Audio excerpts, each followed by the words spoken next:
Your toolkit includes a range of other techniques and math, but then you shift and look at the human brains and bias. Why this emphasis, and how do people underestimate this type of thing with risks? It's really to the point that you made at the outset. I mean, it's a brain thing, like you were opening up by saying.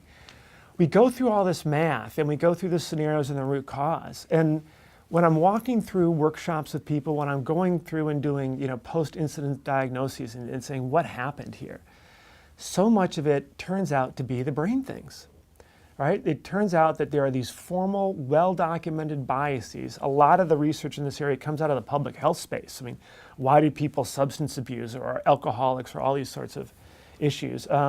Unsafe driving, texting while you're in your car. All of those kinds of things add up and carry over into the professional space as well. I mean, Kim Rossman was a professor down at Texas State who's written about criminal investigators.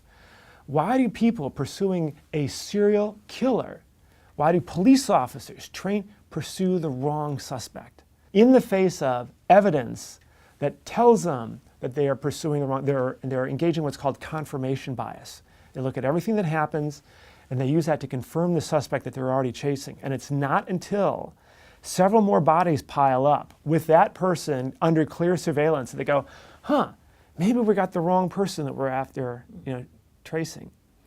And so these kinds of deeply rooted biases, just like the train schedule and others we talked about, take on a whole huge life. And risk managers who try to come at this from a purely quantitative perspective make two errors. One, they're looking at just risk. They're not looking at the uncertainty that your question asked about before. And second, they're not looking about how the human brain is completely messing up this. And that's why learning becomes so important in what you're doing here at Cider TV, because you have to recognize that I am subject to these biases and then find a way to overcome them.